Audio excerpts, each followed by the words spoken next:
You should have thrown it in the trash. I should have. Well, you see what's behind it when I took it down, right? There's ugly. Good night, almighty. All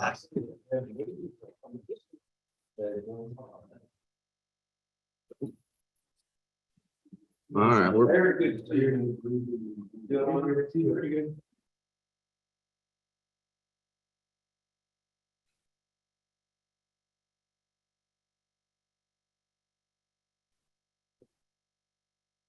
What do you about the report? I want to hear the lawyers coming and going, huh? No, sir. Yeah. Yes, sir. All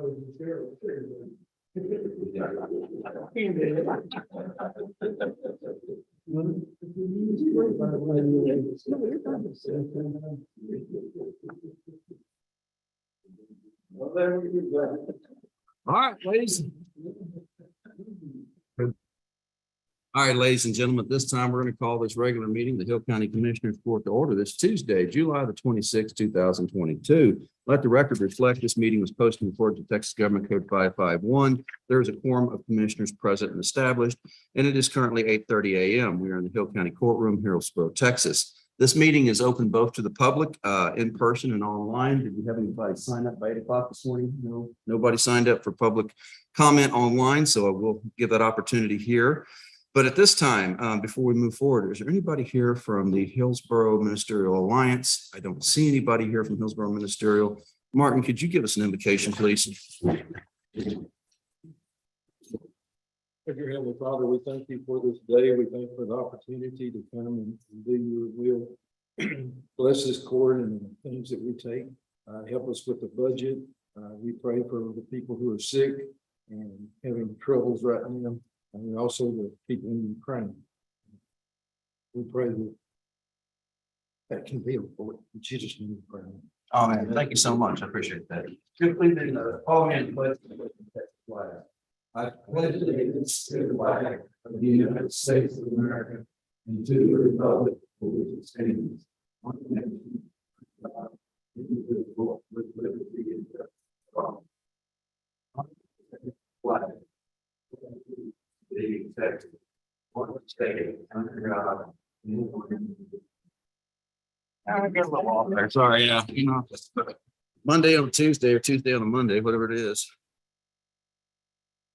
Welcome, everybody. How are y'all today? Good. We're gonna start in reverse order. Martin, what's going on in precinct 4 today? We're putting up a bunch of signs for Karen again today. She keeps coming up with more and more signs. Is she letting everybody move into this county now? She evidently is. I'm gonna have to talk to her about that.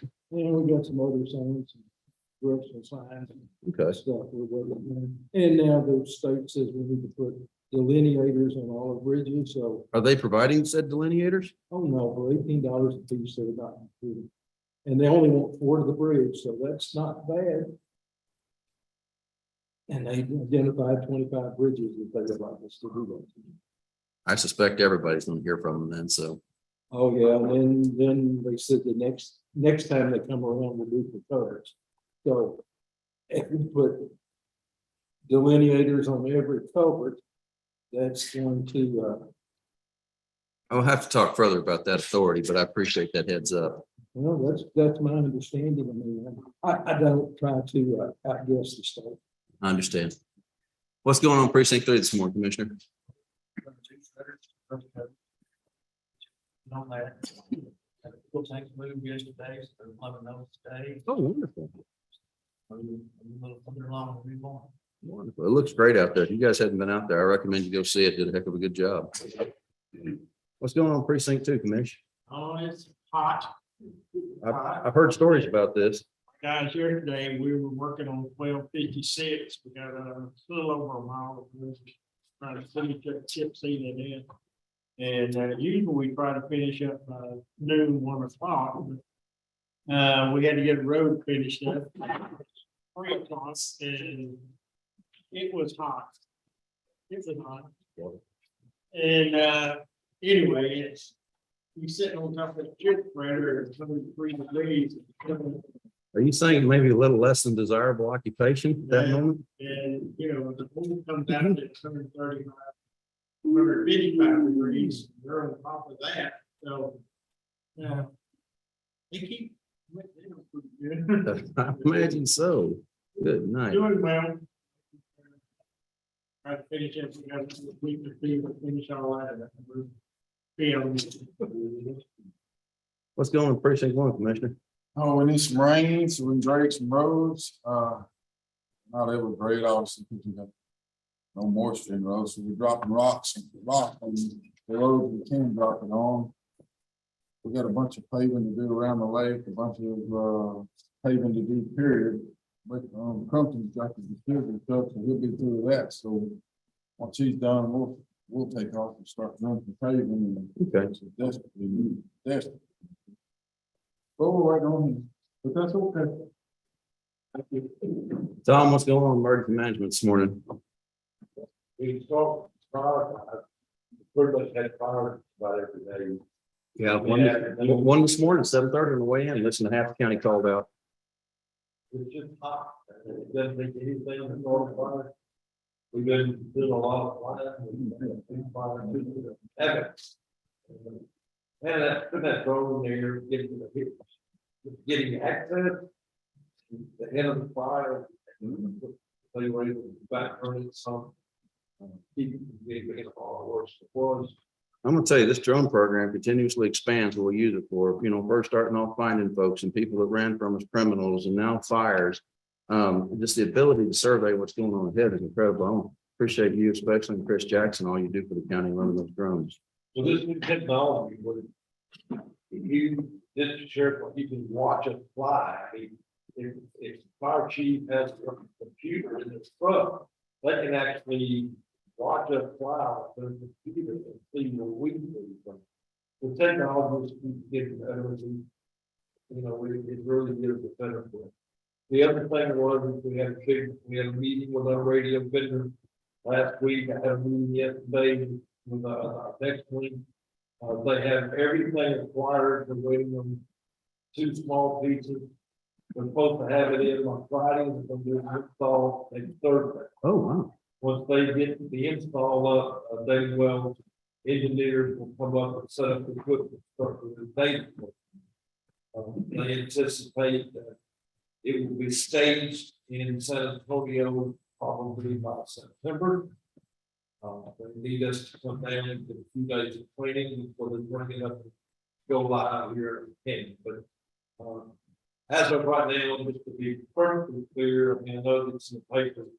We're only dealing with law enforcement. Has nothing to do with anybody else. That's We're correct. gonna get law enforcement done first, get that functional, work out the bugs, learn the system. Before we even think about opening up talk with fire department. Yeah, no, clarification. We bought the additional package where we can take the old, not say old, but the digital radios that we currently have, and they'll interface with these. But I agree that nobody needs to go out and spend any money at this time other than us. So just law enforcement to start with. We're trying to work with the vendor to get pricing. Unfortunately, in this technology, there's just no such thing as a cheap radio. So we're just gonna have to figure out what will work for us, meets the needs, and let's move forward. But right now, we're moving forward. And just Chief, what's going on in Sheriff's Office? Yesterday, we had that before we start. He has a little bit of experience. He's also licensed. Pilot. And 2 more than that works for. Okay. Dispatcher.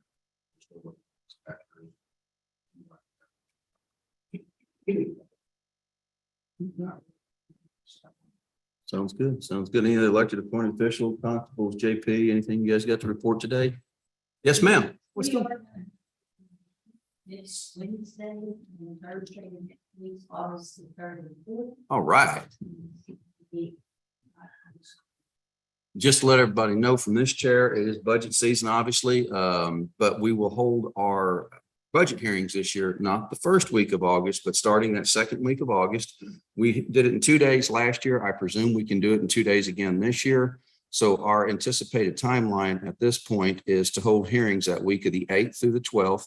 I expect that we'll hold them the 8th, then possibly the 9th. Now we have a commissioners court meeting. I'm a special called meeting that day to take care of some stuff because it's 2 weeks, 3 weeks now before we have another one after this. And then we'll wrap up anything we need to do on the 3rd. So those are the budget hearings. We'll get that schedule out to you by the end of the day. I apologize for the lateness. The new budget software, Susan's been working literally around the clock. I get emails at 2 a.m. from those folks. And it's coming along. Again, it's a stressful time to do it for us, but it needs to be done. I appreciate all the work that Susan and her people are putting into this because it's a massive amount of work transitioning to this new budget software, but it is really going to be a benefit for the county moving forward. I have, I think, the final walkthrough in this building this afternoon with basic IDIQ after all this time. We'll see how that goes. They continue construction. They've got the roof on out here at the extension service building. That is still moving along pretty good. They still anticipate having the extension folks in there by Thanksgiving. So that's wonderful. As you can see, the construction still moves forward over at Covington Street and that renovation, some slight issues over there regarding the soil type and the footings. They had to go back and do some test drilling and put some additional footings. And they drilled to the engineered specs 20 foot. That hole filled up with 11 foot of water inside 5 minutes, I think. So that's a bit of an issue. So what they're going to have to do is go in there. The engineer came out and said, new hole has to be deeper. They're going to case the hole to keep the water out, pour the concrete, and then pull the casing, as I understand it. So, it's things we expect to run into when we're building, just something to be cognizant of. I'll do this to chastise those of you. Most everybody in this room, I believe, has gotten me their budget already. If you have not gotten me your budget, it makes it easy for me to balance because I can just zero your lines out. That's a heads up. So if you don't have a budget to me, I like to have it by the end of the day. So both of us can stop worrying about the results of what I do. That would be great. Otherwise, anything from the ESDs this morning? Things are good. All right. I do want to remind everybody, we are under a burn ban. We have been so for 30 days now.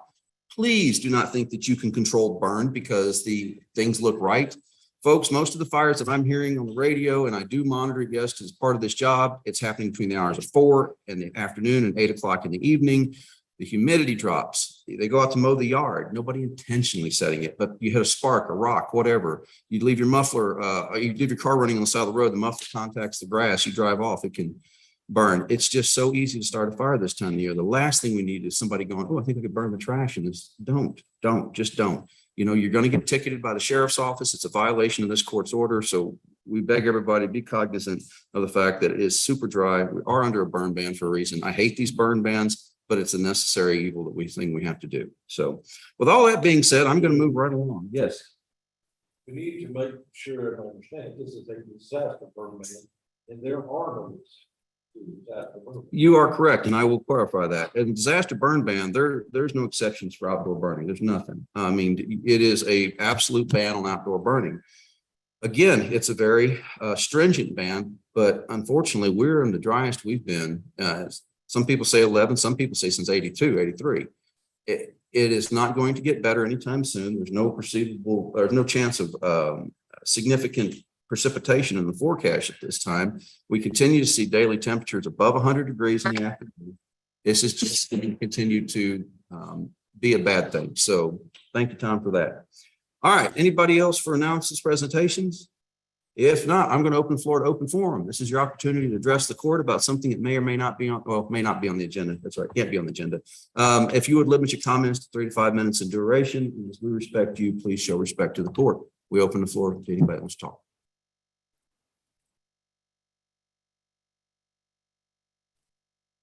Okay, cool. Well, maybe you hang around afterwards. If you don't like talking in public, we'll be around. You can catch us individually. So, all right, we're going to move along to consent agenda at this time. Ladies and gentlemen, the consent agenda today consists of action on minutes, action on invoices, action on payroll, and the monthly report for revenue and disbursement. You have received emails last night from the treasurer's office, which I had an opportunity to review.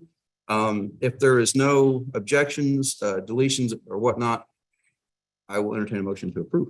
Motion. Second. Motion and a second to approve. Any further discussion on the consent agenda? Hearing none, I'll call the question. All in favor, say aye. Aye. All opposed? Any abstentions? Motion carries. Court order number 1, discuss and approve employee wage status changes. We have the wage status changes for this 26th day of July. Veronica Ann Trejo is moving up in the district clerk's office. Congratulations to her. Wade Lawrence, Rodenby number 1, is getting a merit raise. Edward Peters, Rodenbridge 1, merit raise. Jack Repenning, Rodenbridge 1, a merit raise. For Jeffrey Stevens, Road and Bridge 1 merit raise. David Urish, Road and Bridge 1 merit raise. Idalia Espino, is successful completion of the field training and, interpreter pay as well. Good deal, good find. So welcome aboard, Mrs. Espino. Hunter Eaton with the Sheriff's Office is, moving up after 1 year step raise. Good for him. Justin Light as a new hire at the Sheriff's Office. Congratulations and welcome aboard, Mr. Light. Melissa Barnes with IT is moving up. Henry Etter, merit raise. Henry Etter, merit raise. Wendy Hernandez, merit raise. And George McCurley at the Sheriff's Office. He's going to transfer from bailiff to patrol. I wonder what you did with McCurley. I hadn't seen him in a while. So we have Spencer Batchelor is making some changes as well at the Sheriff's Office. So you got it.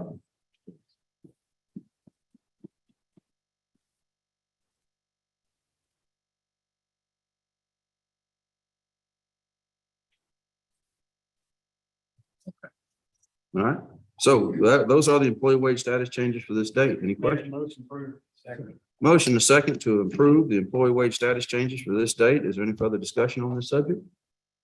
Hearing none, I call the question. All in favor, say aye. Aye. All opposed? Any abstentions? Motion shall carry. Pass the orders around. Number 2, discuss and approve a final plat for Salt and Light Edition. This is the property that is on right north of County Line Road on Interstate 35. The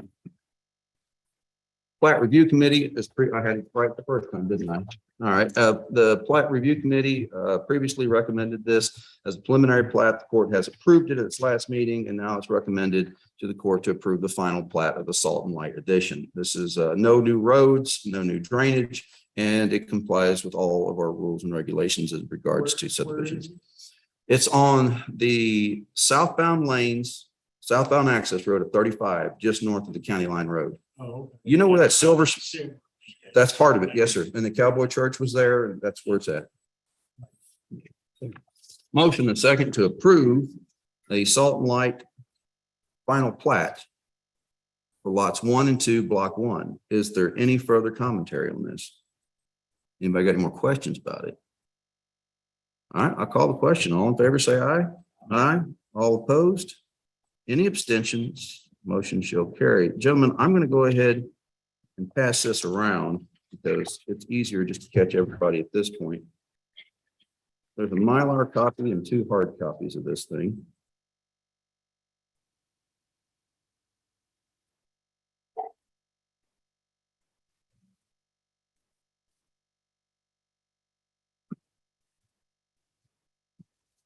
There's 3 copies. There's 3 copies.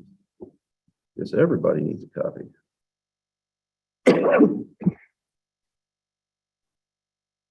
Okay, guys. There you go. All right, moving along then. And number 3 is discuss and approve bonds. What the? There's more employee wage status changes, isn't there?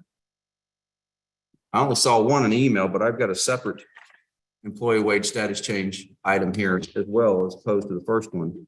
So back up for a second. Let's go back up to number 1. I have a second packet in my folder that says employee wage status changes for the 19th day of July. Oh, this is right. This came down at the last minute. Wasn't on the report last time.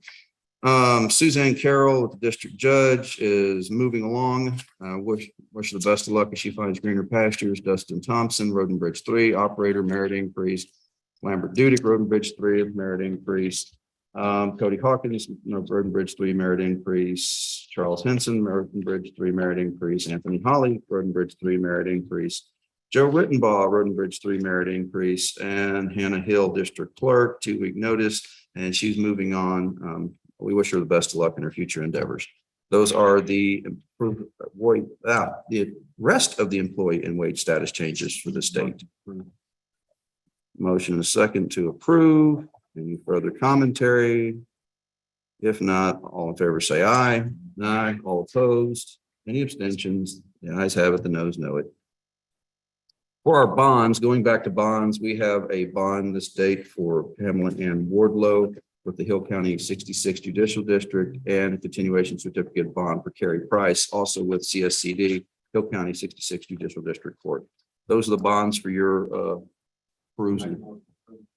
Motion and a second to approve the aforementioned bonds. All in favor, say aye.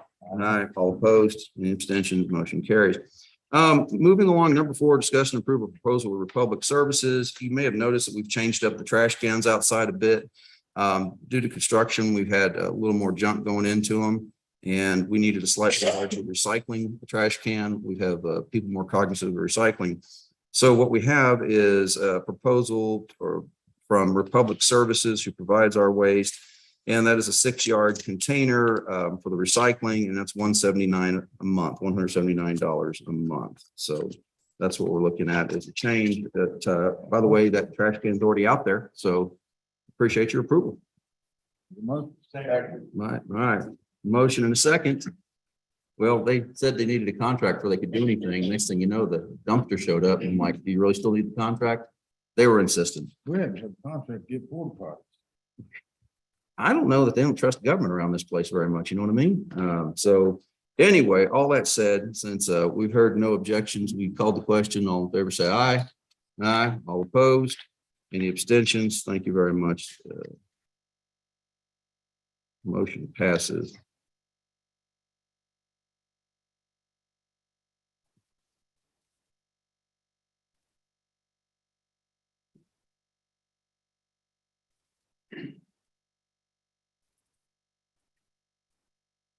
That's what 2002 in there for. Here you go. Number 5, discuss and or action on medical insurance proposals. Ladies and gentlemen, last time we opened our request for proposals for medical insurance, we had Mr. Daniel Anderson with ANCO Insurance here. We have gone through it and kind of developed a little what we call cheat sheet to compare apples to apples. And it appears that, in my mind at least, the Blue Cross Blue Shield offer is the best. We've given everybody a week now to talk with their employees, to have any concerns, whatnot. I've heard very little discussion, and I haven't heard anything against Blue Cross Blue Shield from any of the employees, any of the department heads or electeds. So you want to make a motion? Can I? Yeah, go for it. Blue Cross Blue Shield. All right, well, and then I tell you what, I'll just make it quick. It's going to be my motion that we accept the bid of Blue Cross Blue Shield for our medical insurance, and that we stay with Guardian for the ancillary products, the dental, the life, the vision and supplemental. And then of course, next year, we're going to bid this every year from now on. That's just how it's going to have to go. And next year, we'll look and see if we can't get a better deal for a package from Blue. But this is the first year we've been able to get back with them in a long time. And their network, as far as I can see, is far superior to what we currently have. I think it's going to be a better benefit for the employees, and the cost is a lot less than I thought it was going to be, frankly. So motion in a second. Yes, ma'am, Miss Willing. First, she said, we'll continue with that, but I didn't see any process on there. I presume, I understood from what he said last week, it's part of this package as well. It's how we get back, the packaging price includes the AmFirst in it, because the actual out-of-pocket with just Blue is significantly higher than what we're showing. Use the AmFirst to get that down reinsurance. But my understanding is that price, and what he said on that paper was it includes the AmFirst as well, the reinsurance. But if you need it broken out, yes, ma'am, I'm happy to do so. So I'm going to amend my motion to say that I make a motion that we approve the bid or proposal from Blue Cross Blue Shield containing the AmFirst and using Guardian for our supplemental. Yes, ma'am.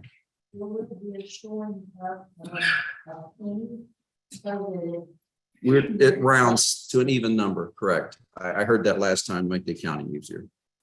So yeah, your second, as my motion has amended, does your second? Sounds good. So second stands. Any further discussion from anybody? We put this out, so everybody's got an opportunity to speak on it. No, nothing. We go south later. I don't want to hear about it. Okay. It won't go south. All right. In which case, I'm gonna call the question. All in favor, say aye. Aye. All opposed. Any abstentions? Motion shall carry. Number 6, discuss and/or action on discuss and approve Pitney Bowes agreement for lease for postage machine for the courthouse departments. All right, a short history of postage machines in Hill County Courthouse. We had one, then we did not. So we had the big postage machine, it's kept in the tax office during the flood. It went with them. JP Brazel inherited one from his predecessor. It's out of contract at this point. I think that it's going to be a savings to all of us to put a postage machine inside the courthouse in a common area where everybody can access it. Instead of having multiple different postage machines in multiple different offices, the postage machine will be a large one. It'll have codes on it where we can go and put a code in, the general public can't access and mail things off of it. I can't go over and mail things off the county clerks unless I try really hard, I guess. It's not that hard. It's not that hard, okay. And then then what we wanted, the other thing was, we had to take care of most of the accounting in-house. My office puts in a certain amount of money for postage, her office puts in a certain amount of money, and 10 other offices. Well, how much did you use? Well, the new proposal for this replacement machine has some software along with it that's going to make this an automated function and make it a little easier. That package that you have in your court is not the packet you have in front of you, members of the court, not only has the amounts in it, it also has the brochure for this particular machine. If you want to know more about it and what it's going to look like, it's open to all county departments, but I'll be frank with you, I imagine having a machine here, and then in the future, when we finish the Covington Street, having that other machine over at Covington Street for ease of operations. We mail at other Covington Street? No. Here, we're looking at downstairs in the area between what is now the IT office and the break room. I'm looking at taking and putting a keypad lock on that door that leads into the break room so the employees can access it. I'll just bring this up while we're talking about this. We've had some other incidences in there. I walked in there a while back to find a kid whose parents apparently were in court up here, putting both his filthy hands in the ice and playing with it. I have to unplug the machine. I have to then drain it. I have to maintain that. It's a pain. People do untoward things down there. The public really doesn't have much business being down there. There's not cameras in that area because it's just through that rock wall. It's almost impossible. So I anticipate putting a keypad on that door to keep that to an employee only entry. That's my game plan. So, and then in the back, all right, I guess everybody's been here long enough to remember when we did voting downstairs. In that area between where IT is now used to be elections office and the kitchen in the back, there's actually data cable already run to that spot because it supported some of the voting stuff at that time. So it doesn't require a bunch of infrastructure upgrades for us. I'll have Lucio put a better quality light back there so we can see a little better, but that's the game plan at the moment. Yes, ma'am. And a report something out.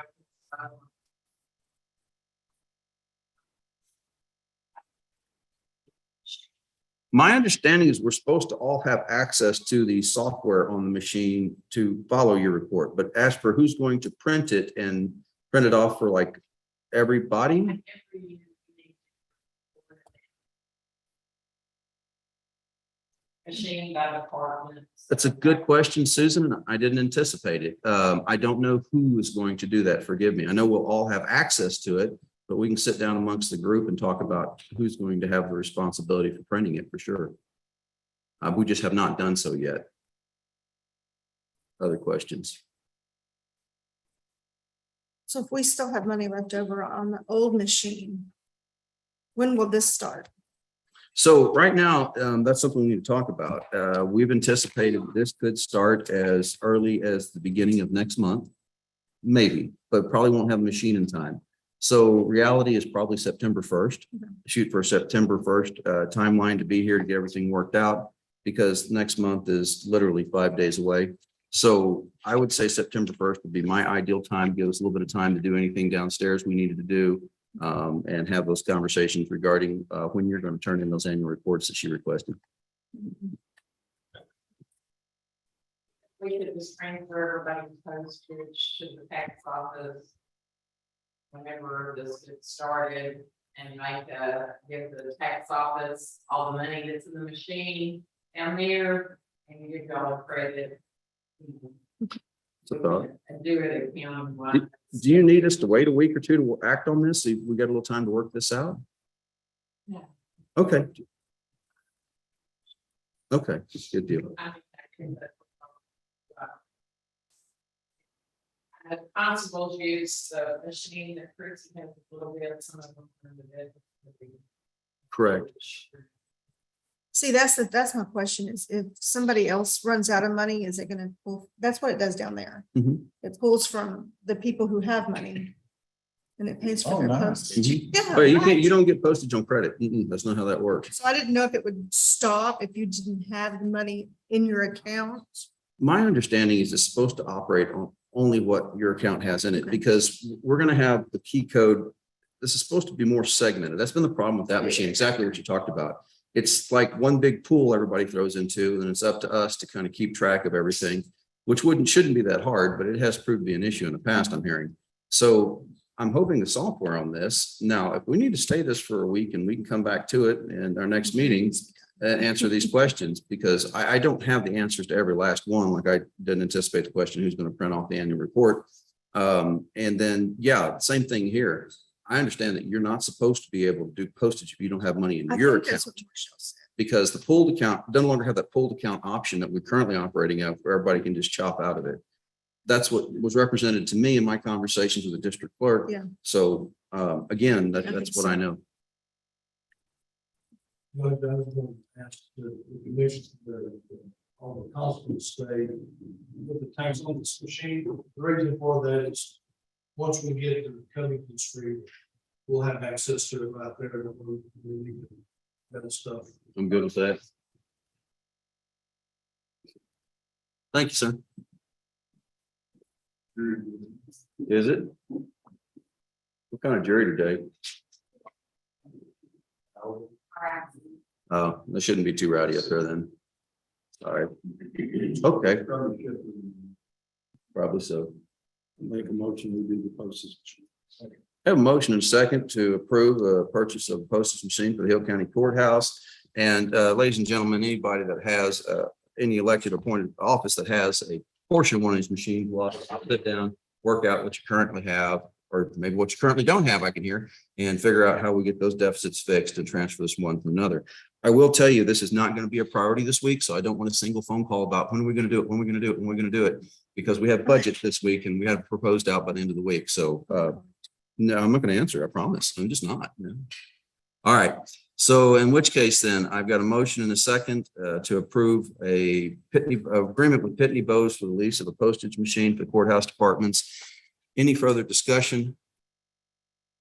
If not, I'll call the question. All in favor, say aye. Aye. All opposed? Any abstentions? Yield motion carries. So we're good to go there.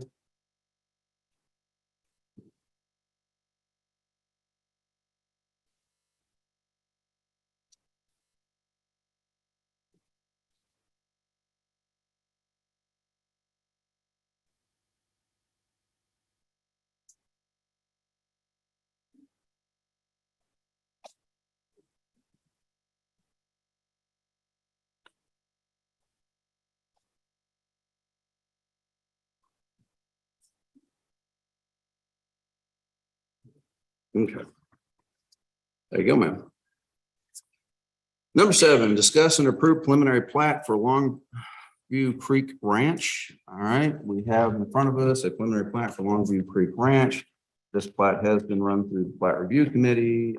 This is Mr. Rusty Simmons, who's in the audience. If you gentlemen have questions about the plat, it meets the requirements necessary for a preliminary plat. This is a pretty sizable subdivision. Rusty, you want to tell them about it? Be 56 lots, there are 2 that are 3 acres inside. On the new road for building, similar to our Hill Creek Ranch product. We put it up north of Carl's Corner, very similar product. Okay. So it's looks like nice, got a little bit of contour to it, it appears, some elevation. Use back to our task. Okay, good deal. This is going to be up in precinct number 4. So anybody have any questions about this? So up in precinct 4, it's off of 4307. Northeast. Yeah, and so that's 66 up there. Close to it. Yeah, it's down south of 66. So, well, actually, it's down south of 934. Similar to Hill Creek, we work in Files Valley with water and then Hill Creek. Around top. Good deal. Good deal. Pretty hard on the water. Getting tough out there, yes. I've heard stories. I make a motion to accept. Okay, there's a motion and a second to accept the preliminary plat showing lots 1 through 66 Longview Creek Ranch. What's your estimated timeline for getting the final plat?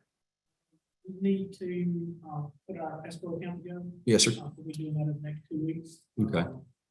The engineer's estimate, if everybody agrees with that, we'll work out those numbers Okay, and. we'll get that set. okay, I figured we're gonna probably hold a special meeting on the 9th of September, but we have a stated meeting that next Tuesday. If for some reason the 9th didn't work out, so. All right, thank you, Mr. Simmons, appreciate it. All right, I'll call the question. All in favor of approval of the preliminary plat for Longview Creek Ranch, say aye. Aye. All opposed? Any abstentions? Motion carries unanimously. All right, moving right along then, discussion and approve text my gov for the Hill County Elections Department. There's a fellow up there, John Myers from text my gov. Hey, Aaron, we're so glad you're back with us and healthy today. You're looking good. Yeah, I imagine so. Tell us what's going on. What's that? Yeah. Yeah, well, let's stick with this for now. We can talk about that later.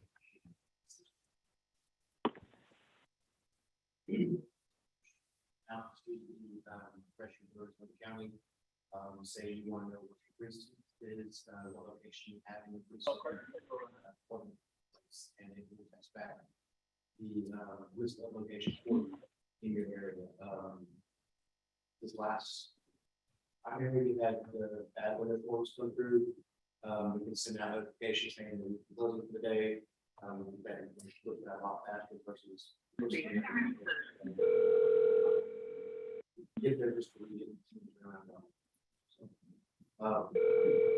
This is going to benefit us very well as far as just getting information out to the voters as quickly as possible.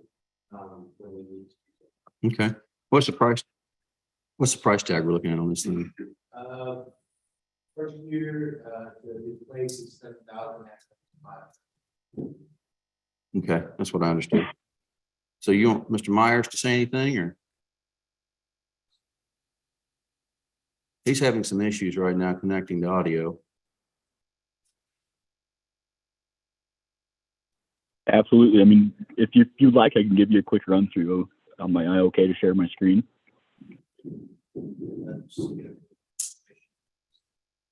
All right, Mr. Myers, go ahead. We're having a little difficulty hearing you, but go ahead.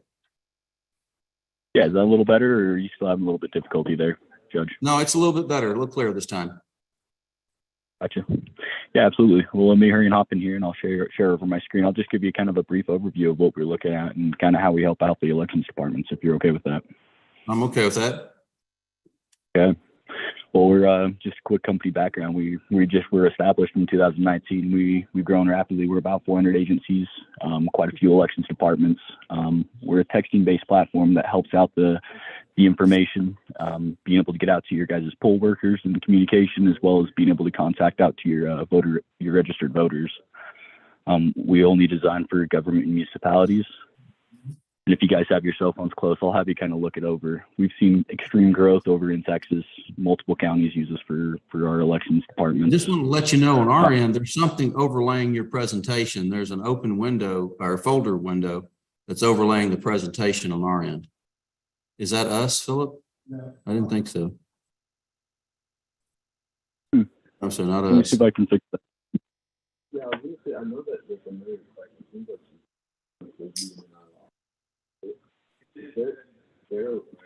Did that end up fixing it? That's much better. Thank you. Yeah, sorry about that. I don't know how that Zooms can be finicky. But yeah, so we require absolutely no download. It's a direct text communications over. We make sure that we help out communicating this media platform, being able to assist the voters as much as possible. We offer all the unlimited training, and if you don't mind, you can text in and be able to kind of see what it would look like from a registered voter's standpoint to be able to get information from the county. Okay.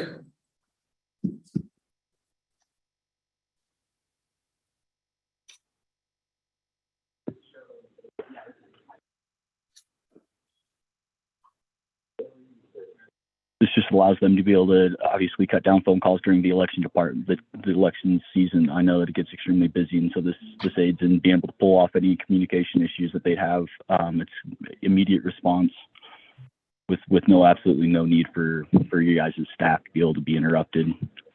It also allows them to be able to report issues that they're having on the location, as well as communicate out to their poll workers, allowing them sending out notifications to get their information about trainings or changes in poll locations, that type of stuff.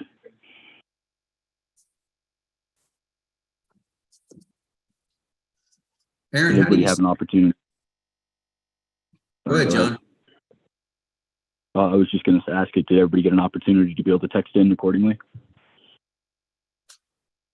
I have very difficult understand. I'm having a difficult time understanding what you're saying. I think I was just asking, did everybody have an opportunity to be able to text in accordingly? what's he saying? Is that an opportunity to text in accordingly? No, I don't think anybody's had an opportunity. Are we supposed to text in? I'm having a difficult time hearing the presentation. Maybe it's,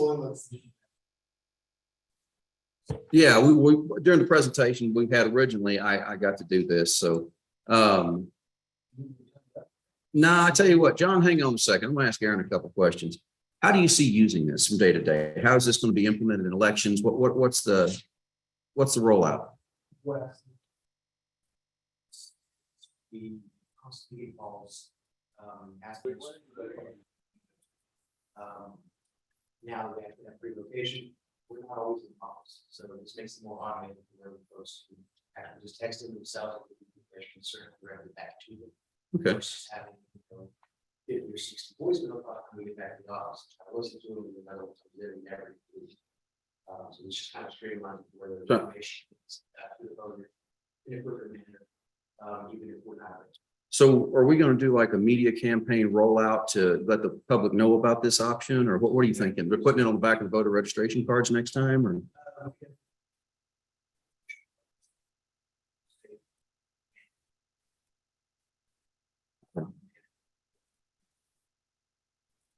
Available for you, go ahead and sign up with it, and whenever it happens, we have to close down. We can message you if you need information, you can text these certain phrases to us, and you will respond back to you with an answer. I guess that's the number one complaint that we get is that, they're stretched thin over there, even with adding that third person, but having 3 early vote locations, trying to find somebody that could sit there and answer a phone is difficult. So we pull in part-time people, and unfortunately they can't answer all the questions that Aaron can, or Brandon can, or Hunter can. So that being said, what we're going here is we're trying to use technology to avoid hiring a 4th person that's going to sit there and just answer the phone. The most common question we get, where do I vote? And so we're working on trying to get those maps online, some more interactive. That's still something that's in the process, but also answering those questions that come in. They seem every time. Everybody in this county, allegedly, not by us, but by the state, gets sent a voter registration card. And, they tend to get overlooked, lost, thrown away, whatever. And that takes up a considerable amount of our time. And people can't get hold of them in the middle of an election. They get very upset. We get to spend a lot of time resolving those complaints. But again, we have 3 people in that office to serve 24,000 and change registered voters now. It's a tough chore to do. So I asked Aaron, the Elections Commission asked Aaron to go out and try to find some solutions to some of these problems. This is one of the proposed solutions that we're bringing forward today. It's just trying to make voting easier in Hill County and making it where we're taking advantage of technology instead of hiring more people with limited budget. So that's the whole point of this. Commissioner, Options. we looked at the reverse 911 system we currently have. Unfortunately, it really doesn't have the functionality of this, and I'm not willing to change that because it gets paid for through a grant down at COG. So that's, at first we'd hoped that maybe there was some interplay where we could use that system. That's not going to work out for us. Other options we've got, again, hiring somebody to sit there and man the phone the whole election, and what comes along with that. So again, this does not replace actual human contact. We will still be answering the phones, but for the simple questions, we can set up prearranged answers. Press 1 if you want to know where to vote, or press, those kind of things. Is that how this works? Okay.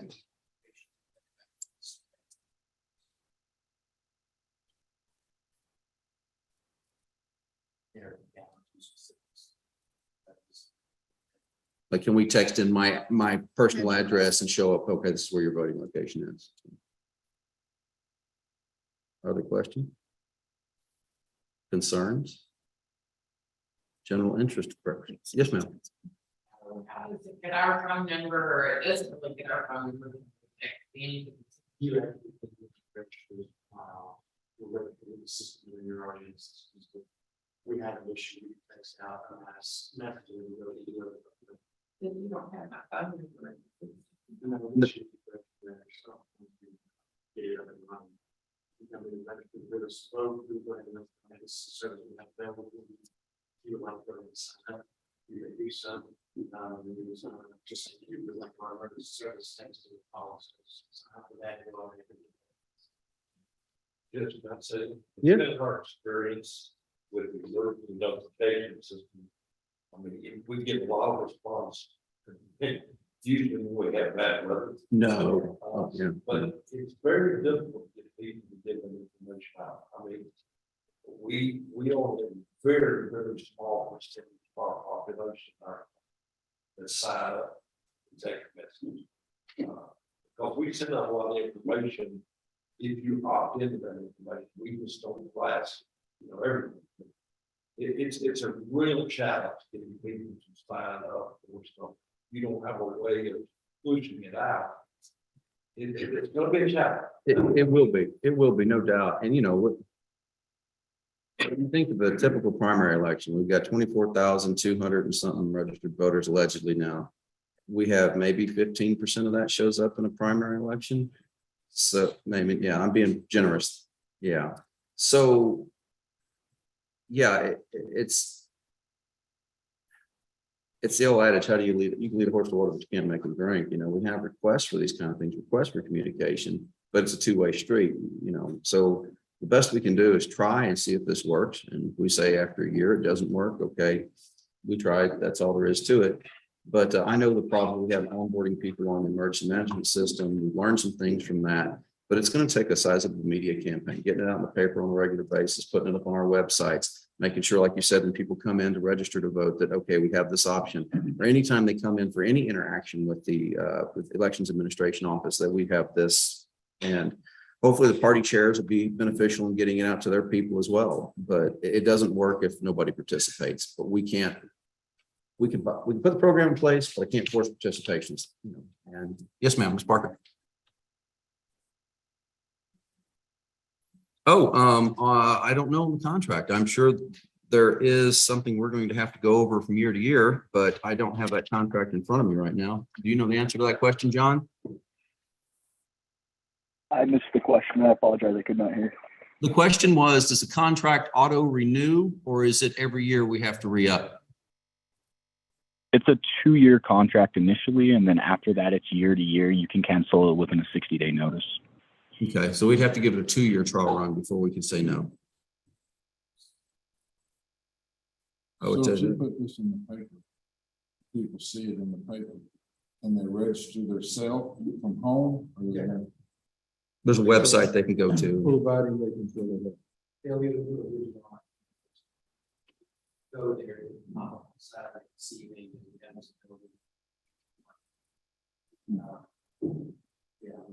It's $7,000 a year. 7,000 the first year, 5,000 the second. Yeah, 12 grand. Depending on how the person. Make a motion to accept it. Okay. There's a motion to accept a proposal from TextMyGov for the Hill County Elections Department. Is there a second to that? Second. Elections Department. At the moment, no. We're going to have to budget for it into this next year. There's no doubt about it.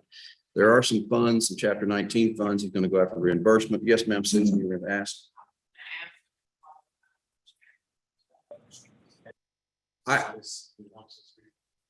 Well, I think it does. I reviewed the email we had last week regarding those Chapter 19 reimbursement funds. And this is one of those, I believe this to be one of those categories where it's that voter outreach that we can do. And so those Chapter 19 funds had almost 20,000 in it, maybe 14.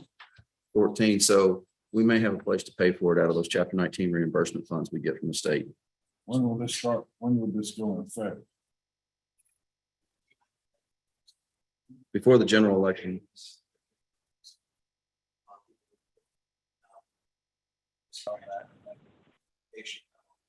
Here's how it's gone.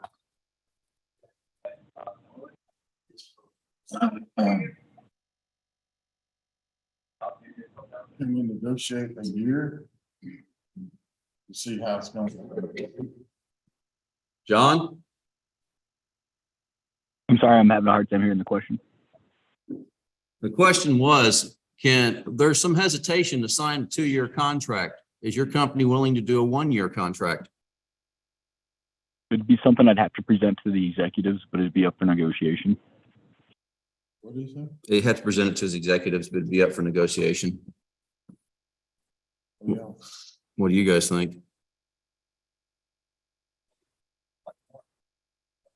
No. And that's, again, that 12 is over 2 years. I need 7,000 this year. I need, so fiscal year 24 or 23 will have 7, fiscal year 24 will have 5. So it's not that I have to come up with this budget. And then that chapter 19 funds gets reimbursed. Each year we have to ask for reimbursement from it. So of the 14,000 change that's available in chapter 19 now, we'd be asking approximately for 7 for this and then reimbursement for others. Changes that have been made. People don't know where to vote. They don't, just like Eric said, I've been voting here for 20 years and stuff. I agree. Where do we get something in place that's going to be there? That's more reliable for folks. Like that.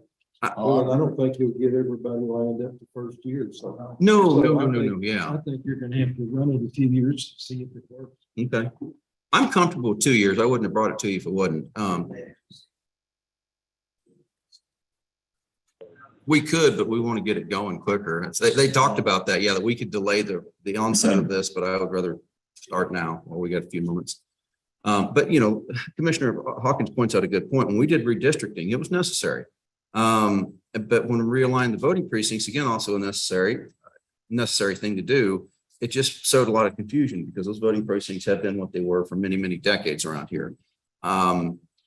By making those modifications, you know, we've attempted to make voting easier, not more difficult. We've put 3 times the number of early voting locations that we used to have. We put them in disparate parts of the county, so it's easier for folks in those areas to get to them.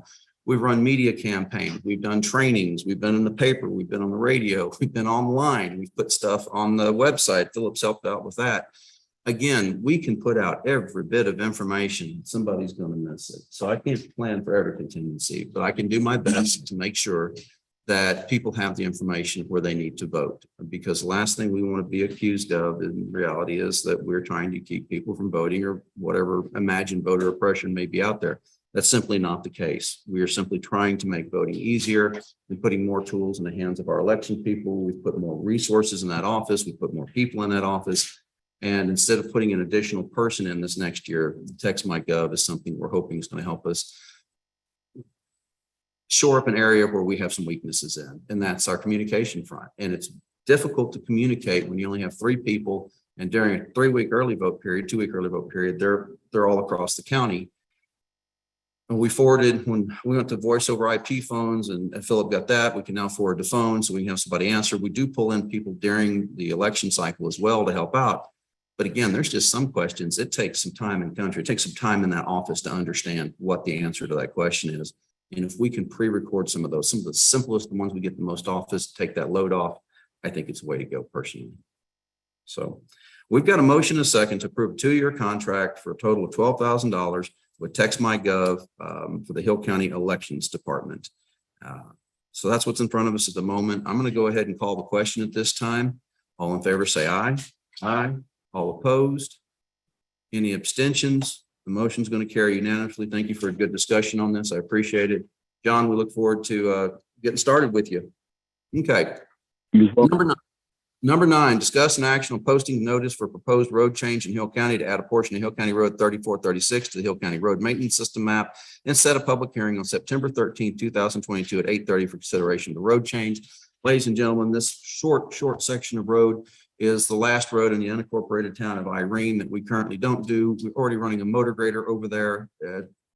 It's just easier to run a motor grader over that short 100 yards, 200 yards of road too while we're at it. About 700 feet. Okay, so it's not a major expense for us, but it's a quality of life issue for the people who live over there. And they have a hard time understanding why can we run motor graders legally on these two roads, but we can't run it on this one because it's not in the road map. This is the first step to take this road into the road map. So. yeah. Motion to second, we post notice and set a public hearing of said notice on September the 13th, 2022 at 8:30 a.m. for consideration of addition of a portion of Hill County Road 3436 to the maintenance system. That's the issue with this. This thing already has a Hill County Road number and it's not in our maintenance system. So we're cleaning up an issue from a while back. All right, I'll call the question. All in favor, say aye. Aye. All opposed, any abstention, motion carries. Number 10, discuss and approve a proposed format of tax abatement agreement with Sun Valley Storage LLC. Mr. Mike Dixon, our economic development attorney, is with us today. Mr. Dixon, thank you so patiently waiting through that agenda. Yeah, Yeah, but you don't end up paying today. yeah, they pay for it today, right? Yeah. That's good to hear. This is Sun Valley Storage. It's a new company, but it's related to Sun Valley. It is the arm that's putting in the storage unit, the battery unit, which is a $44 million increase in capital improvements on the property. If you look on page 4 of the proposed form of the tax agreement, tax abatement agreement, you'll see that it's only a 6-year abatement period. And it starts with 250s, the year 1, year 2, 50%, year 3, year 4, 40%, year 5, 35%, year 6, 20%. So very fair. And that follows the third restated Hill County rules that was in place at the time that we created this investment zone number 3, correct? Okay. And we have, that's the other thing, is the one reason you're not having a public hearing and everything on this is because reinvestment zone 3 is already created, and this is going in reinvestment zone 3. So all that's needed now is 3 things. 1, that you approve the form of this contract. 2, you approve the judge to send this form contract out to taxing units that have jurisdiction in the reinvestment zone 3.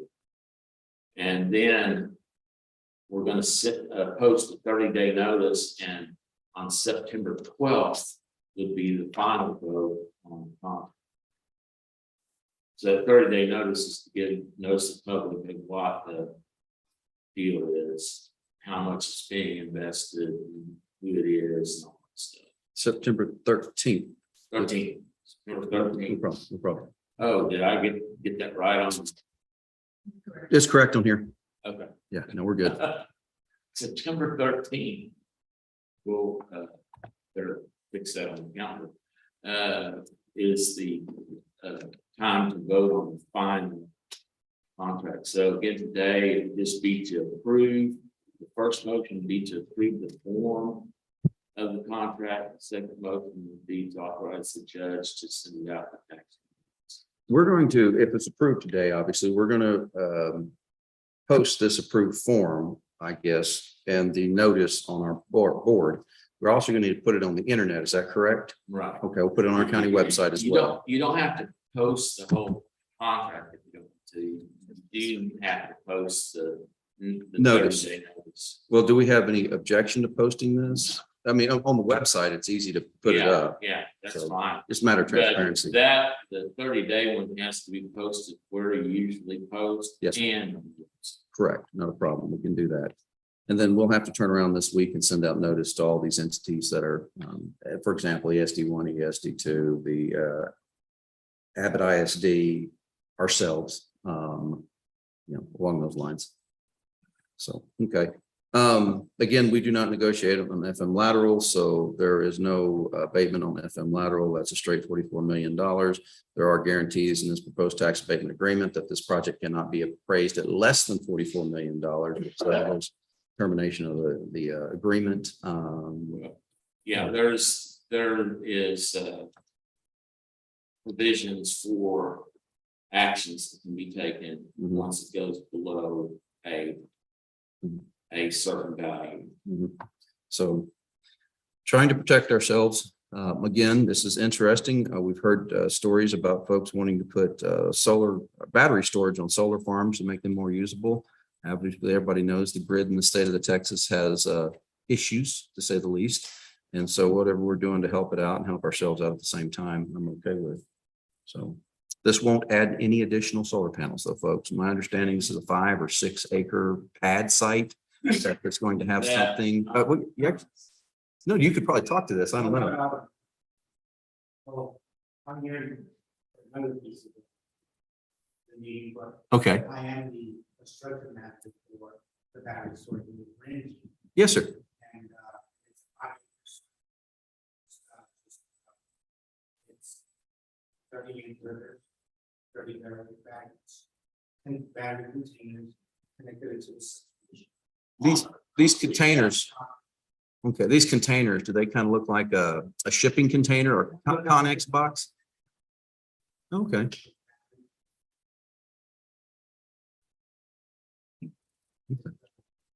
To also operate the solar. Okay. So this is a 44 million plus the previous 240. Right. So nearly a $300 million project. Right. But we keep them separate because when they come in with a new company or a new thing, they don't continue to get the same levels of abatement that you would with the 200 or 300 million. They get the smaller levels of abatement. Okay. Proposed. All right, so we have a motion to approve the proposed form of tax abatement agreement for Sun Valley Storage LLC. Is that correct? Yes. That's correct. We have a motion and a second to approve the proposed format of the tax abatement agreement for Sun Valley Storage LLC and cause the county judge to post this in a place where we normally post things in online, which would be the east side of the courthouse and the posting box and on the county's website. That is the motion and the second. Is there any further conversation? Questions, discussion? What's that? Yourself and our attorney. Yes, sir. I'm good with this. Thank you. All right. That being the question, all in favor, say aye. Aye. All opposed? Any abstentions? Motion carries. That takes us to number 11, which is the second part of this, and that's discuss and approve the county judge to send a copy of the proposed tax abatement agreement to all taxing units having jurisdiction in reinvestment zone number 3. Again, that'll be ESD1, ESD2, the county of Hill. Our FM lateral, obviously, is a separate tax. We have to send notice for it as well. On top of that, the Abbott ISD. I think that's it. We can look back for sure, but I think that's all who we can send it to. We will send both certified mail and regular first class mail postage, the same letter both ways, save the green cards off the certified so we can show at a later date that we did this. But it's my request that you approve me to send those proposed agreement. All right, motion and second to approve the county judge to send a copy of the proposed tax abatement agreement to all taxing units having jurisdiction in reinvestment zone number 003. Is there any further discussion? If not, all in favor say aye. Aye. All opposed, any abstention, motion carries. So that's the end of what we've got for this today. I think you're here for something else, but I don't have anything else on Sun Valley on my agenda. So hang tight and we're going to talk about it afterward. I can't, since it's not on the agenda, I can't talk about it at the public meeting. But if everybody will hang tight, we'll talk about this afterwards. That brings us to number 12, budget workshop. Who's got revenue numbers for me? You? Okay, I'm looking for revenue numbers from the tax assessor collector. Talked to her last week, sent an email yesterday, still looking for the ad valorem revenue numbers. That's a huge part of our pie this week. As soon as we get those, I'll have a little better idea. The folks in the auditor's office are working literally some long hours this week, getting all this put in, helping me figure out some of the data entry issues that I've misunderstood in the training. So that's good, but we're moving along. They're doing a lot of work up there. I really appreciate you guys. So thank you very much, Mr. Dixon. Otherwise, what else we got for budget workshop? Come on up, Miss Susan.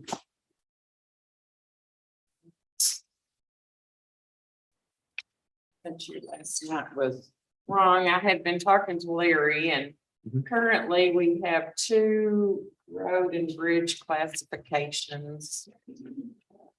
We have, I guess, foreman and then And- road and bridge operator. And this is something we need to get a handle on, guys.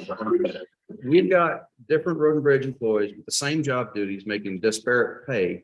And it's causing some issues for us. And what we'd like to do is get all 4 of our road and bridge precincts on the same page, not by the individual, by the job description. If you have the ability to operate a motor grader or a backhoe or a bulldozer, that's great. But then if you also have a CDL on top of that, that's even better. We have to figure out a way to get more uniform because we're seeing an issue develop between the different precincts where one is paying more for a job that's the same job in another precinct, but they're getting paid less. It's causing some morale issues, and quite frankly, it's causing me problems elsewhere in the county on pay. So I need to get this straightened out. So Ms. Susan, what can we do to straighten it out?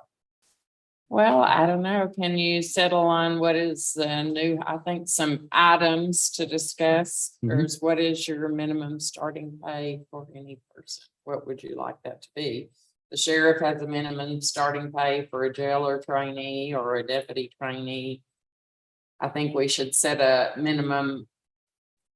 I don't think our current salary program is working. It's not. We can't have raises all through the year and try to keep a budget where I'm kind of using y'all for a guinea pig because you're a bit self-contained, but then you do represent about 30 people or more. Mhm. Here's Scott. So in 2019, guys, some of our programs. Correct.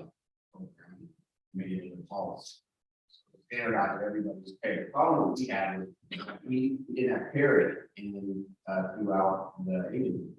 So we had a male in the same position for less time, making more money than a female. Huge problem. And they're longer. So we had to correct that. So with our career advancement plan, we did that. So if you start them all in with the same pay, and say if you have career milestones, maybe a different CDL or something like that, then you get a bump, or there's some sort of expertise, and they get X number of dollars a month, and that's broken down over the course of their each paychecks. That would be. We don't want to do that. And it We're did. we're not going to do that. We'll just set them up. We're not going to have any more supplements for any other department, but. I understand, but what we can do is we can say this job description pays this. So if we know that we have just operator, that pays one thing. But if we have operator with CDL, that pays a second thing. Or if this person is a foreman, or whatever the word we use nowadays, that pays separate.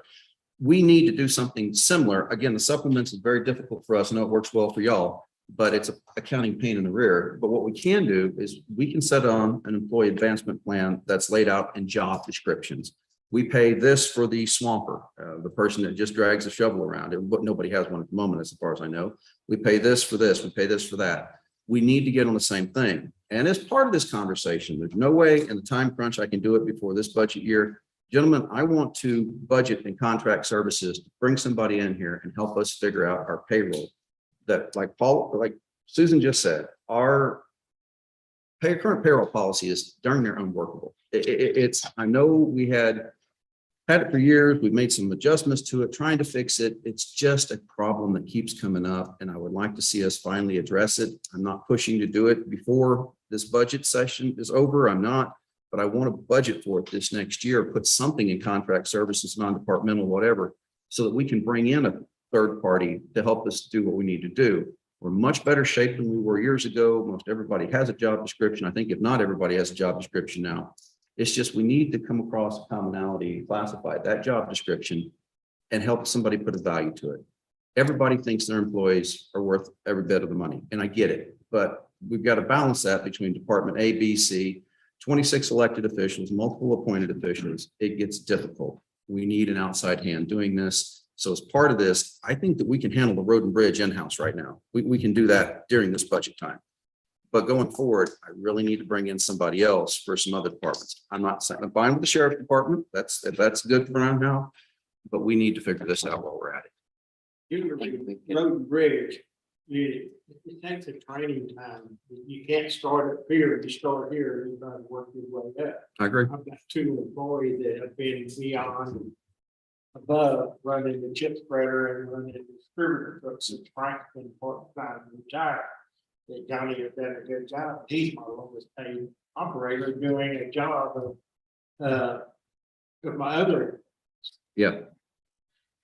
No. And it takes a little knowledge to have a run that distributor truck. And that can be in a job description. We can address that issue by going, okay, you're distributor truck operator number 1 or whatever, you know how to do it. And then that's a job description.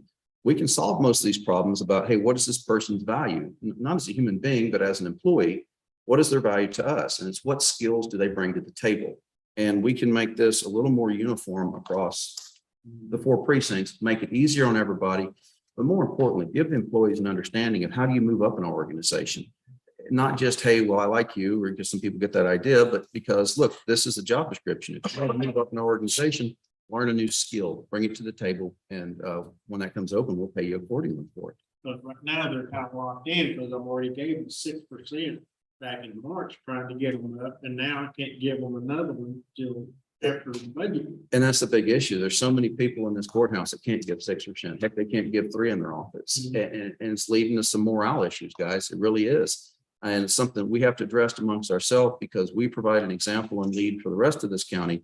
When we're out, giving our guys raise, yeah, we're worth it. They're worth it. Everybody here's underpaid. But at the same time, these other offices don't have the ability. There's no contingency money left at this point to do that for everybody. And it drains morale. So what we do around this table has a direct and drastic effect on every other office in Hill County. And it's something that we need to address amongst ourselves. Please don't think I'm pointing fingers and mad at anybody, but this has gone on long enough and we have to bring this under control. When would you think a new person, would you want to reevaluate them after 6 months or a year? Let's talk about a few things and maybe we can bring you That some would be figures together. new. All our employees we've got now have been there. Right. 3 Well, to- with the new hire, Yeah. when would you want to see them reevaluate? say After a year or 6 months? They do a year at the sheriff's office. 6 months. Okay. So your pay plan at the sheriff's office, you have a year step raise. Do you also have a 6-month or no?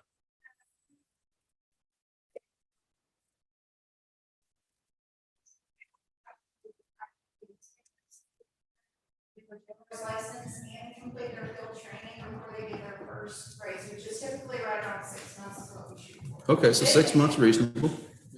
That's in line with what we're doing elsewhere. Thank you, April. Okay, At one time, we talked about one of these meetings having a minimum for everybody that works for the county. We have, and that's part of what we're going to have to look into. I personally think with everything that's changing around here and Bucky's coming, we need to be at least at $15 an hour in the next year or 2.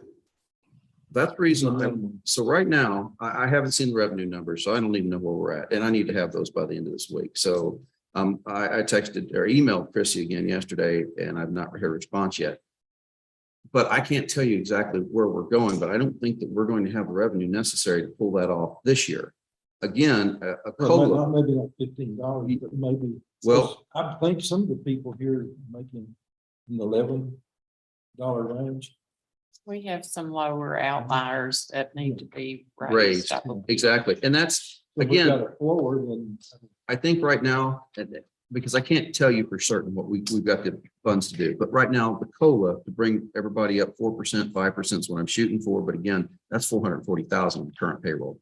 And I don't know that I have that kind of revenue, but I really need to bring in somebody to help us with this so that next year we have an outside party that can set that floor for us, can help us set that floor, because it's not just setting a floor for pay. It's what is the job description? What are the duties of that individual? And how do we monetize that? How do we add, what do we solve for value for that? I think if we just go and go, okay, well, here's the floor for it. Well, great. Well, we didn't accomplish anything. We're back in the same boat that we've been before. It's not a bad idea, but it needs to be paired with some actual substantive way that we can judge what that is, why we're doing what we're doing.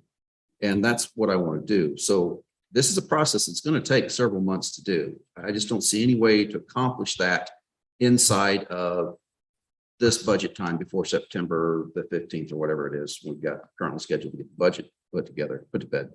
That being said, it's something we need to start on the minute we put the budget to bed. But we can tackle the commissioners now, because there's only 4 of you guys, and we can meet here in public in these posted meetings and have conversations, try to say, okay, well, where do we start somebody at? And what requirements does it require to start at? So if we hire an employee without a CDL, do they start at the same place as an employee with a CDL? I didn't think so, but those are the kind of things that we need to sort out amongst us. When you only got 5, 6 guys in your whole precinct, you're right. It's almost incredible that we have that many CDL drivers, but it's a necessity.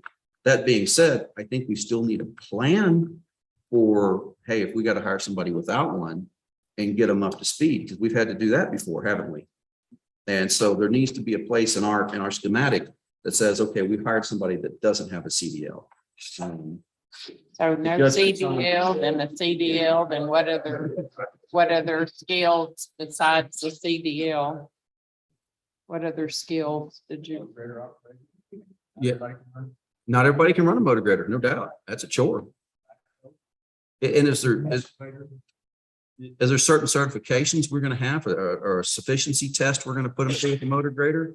I mean, some people can make a motor grader move back and forth. Not everybody can cut blues. Okay. Yeah. So Can a backhoe run an excavator? Are those similar enough? Yes. yeah.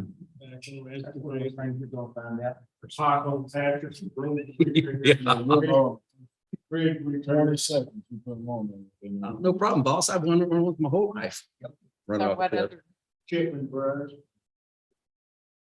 They do it all. But you have one certain description. And that's the deal, is that we know that, and we're not trying to penalize anybody or lower anybody's pay. That's not the case. We just need going forward. Where do we start people off at? And then what is the policy on moving folks up and make it more uniform across the board, uniform amongst the precincts? I'm not trying to cut anybody's pay here. We just need to put some stability to our policy as to under what circumstances do we move things up? I think start people off without a CDL. It's one pay, and then start somebody off with the CDL is another pay. Mhm. But the problem is if you start somebody off with a CDL and you start at $15 an hour, they're not coming. I agree. So that's the deal we need to talk about is once we figure out what are the job descriptions, then what are those values to those job descriptions? What does it take to bring a CDL driver in? I know they're scarce right now, or at least listening to the radio and what I see online, that's hard to find CDL drivers. I love our guys, but look, we're a little older than the average age of the population in our road and bridge crews. It's just That's fact. a very nice way. I didn't want to say they look like Willie Nelson's road band. I love our guys to death, great people.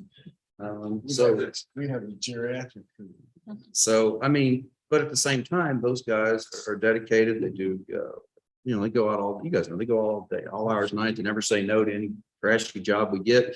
And sometimes we got to do jobs we never thought of, putting signs out, putting up barricades, helping out, running chainsaws in the middle of the night and the tornado. I remember doing that with you. They're in dead liquefied elements. I'm glad I didn't eat breakfast now. Yeah, or hauling people stuck in the middle of mud roads. So all those So will this things. company help us? Like the treasurer's office and her office, they have no money in their budget to give anybody incentive pays or Correct. anything. Will this company do that? Because those girls and these girls. They're and just your as, girls, they're just as important as everybody else. they are the gear.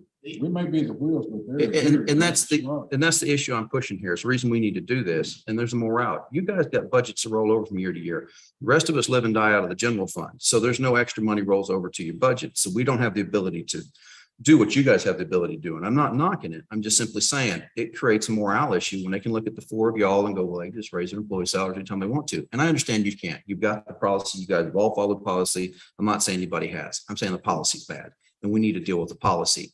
Because when we have employees that, look, in the clerk's office, I'll speak for them for a second. You can hit me if you don't like this. Softly though, softly, and no rings. Anyway, there's not exactly job training on the street that you come into the clerk's office. I mean, Eagle software for the records, that's not something anybody else has except for another county.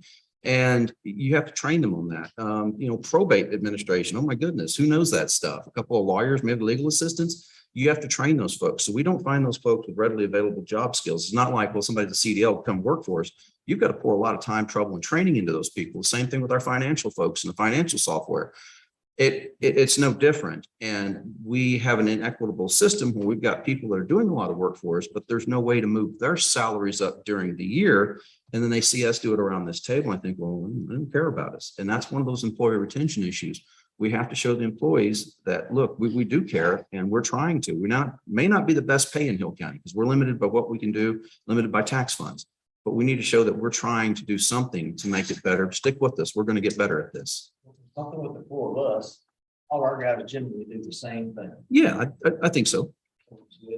Our work be relatively easy to lay out. Correct. Starting at the courthouse. That's the reason I need a third party. Yes, That's why I'm asking. Yeah. Take care of it. Yeah. They're gonna come in and give us options. Hey, you can do this, this, or this. Yeah. You choose one. So that's as well, we can't come up. Yeah. Well, we can. Go ahead. Well, Mhm.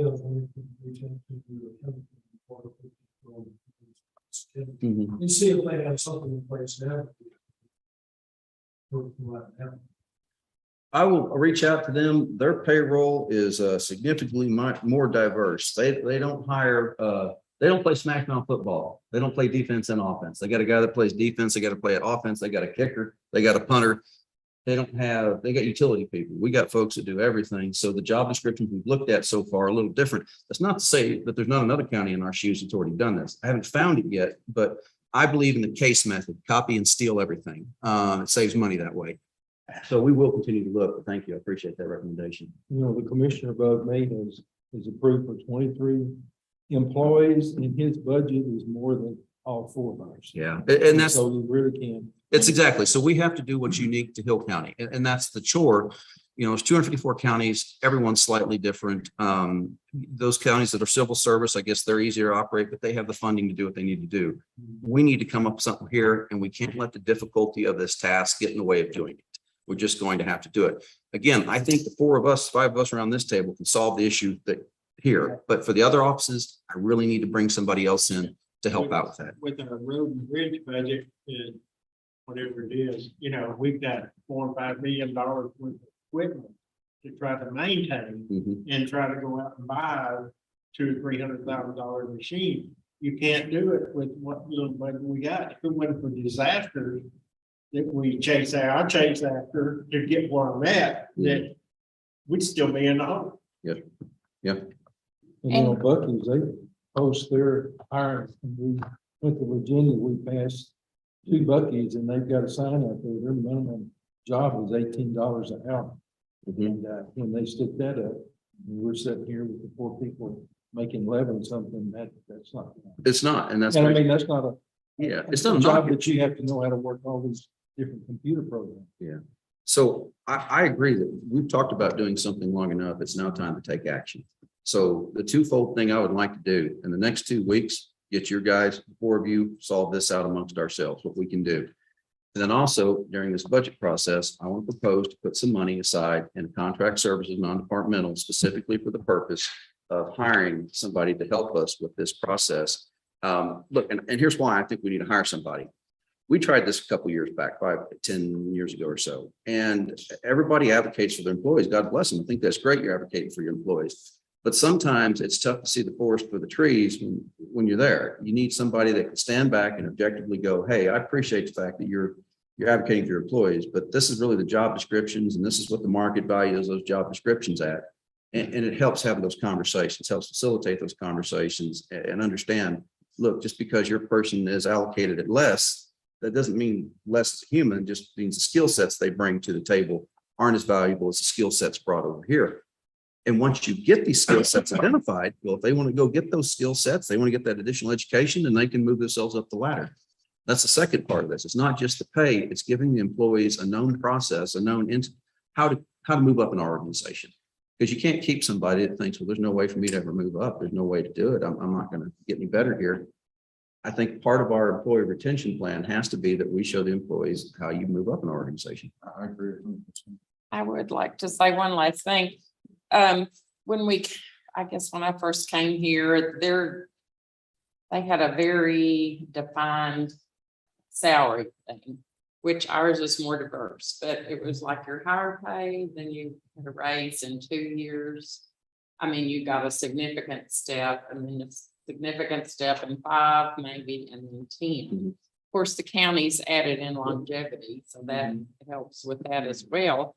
But if you had something like that in addition to your job descriptions, I don't know, once somebody's been here 10 years, are they really gonna get any better, or they can improve on their skill? They're just gonna get their cost of living raise every year, right?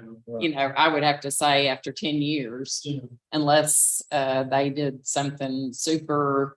I know at one time we paid a supplement for the person that could spray They had to have that special chemicals license. or whatever, Yeah. that had a special license or something. We've done some things like that.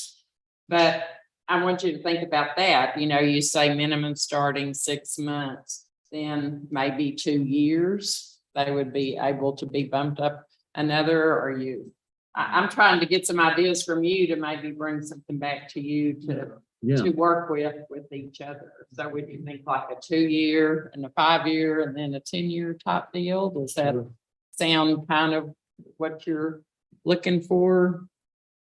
There's a lady there's a person that's been here 30 years. Doesn't even make $19 an hour. She might make about $19 an hour. I did the math, I can't remember. I was thinking 30 years of her life she's been here. Mm-hmm. She could leave here and cost us 3 times that much. Any day of the week. We know she's not going nowhere. She's been here 30 years. She will one day. She will one day. Another small thing that's different. You know, it's legislative mandates. Over 10 years, your guys' job may not change. But the office jobs in courthouse can be changed by the legislature, and all of a sudden, if we pick a duty that nobody was on, and I've got a school level clerk to be able to do blah blah. So we might have to have a caveat in your. Well, I think that would be that would be maybe in their levels, maybe not based on the years, but maybe that would be their increased And you know. efficiency. I think there is a clerk certification. I think Payma had one at one time. She went out and obtained a special certification as a clerk. I mean, there's special things they can obtain the same as others. And that's not going to say that your job, you know, you say 10 years, it's the cap. That's not really a cap, because 10 years ago, we didn't chip till as much. Now we have to have people proficient in operating this chip mill machine. We have to have people proficient operating the distributor and gain new knowledge. But, you know, in 10 years, we're going to be laying asphalt around here. It's a possibility, and I hope it's a possibility. And that's going to be a new set of tools, how to operate laydown machines. So it's not like that's just, hey, they're static capped. There's new skills they're going to have to learn. But again, we just need to have a starting point, and we can always add to it if we see those new skills, those new job descriptions. But I think 2 years is too long unless you start them fairly close. If you start them $3 or $4 lower, they're never gonna catch up. Well, I'm thinking do away with that to job descriptions lower. You're gonna have your starting pay for everybody. yeah, instead of. And then if they make, you know, if they're valuable, you're gonna give them a raise in 6 months, you're gonna evaluate them. I mean, you can evaluate them again in a year, but you're not gonna, if you set a minimum starting pay for each of your different classifications, no CD, no CDL, CDL, motor grader, what have you, and then you have your foreman.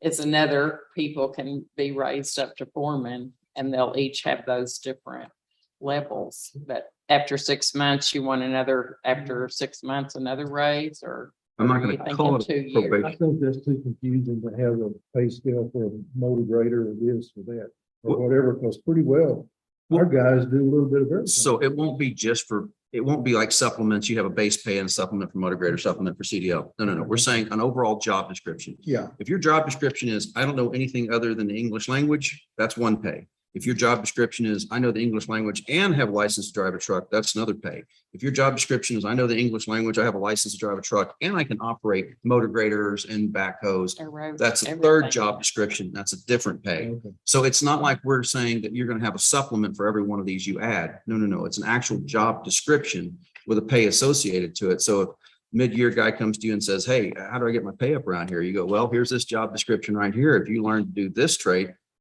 then we can put you at that next level job description and move you up. But we base it upon value the employee brings with their knowledge and their experience instead of, you know, what we're doing currently. So if you hire somebody to start, I'm just using numbers here, $15 an hour. And in 6 months, you evaluate, and you say, well, you thought on to this pretty good, whether it's her officer, their officer, my office, or whatever. Okay, in 6 months, you're looking pretty good, we're gonna give you a raise. You're doing good. And then if you add, well, now I can, operate a motor grader, then you get another raise for that.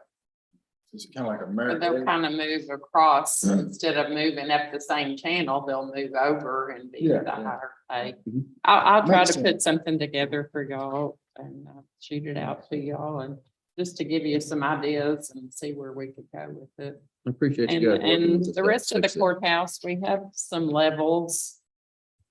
The other firm kind of put us on different levels, so we could work together and come up with something else too. I'll get with Nicole and we just got to get something. We just can't, Yeah, it needs to be systematic and fair across I think the it's better to have county. an outside person.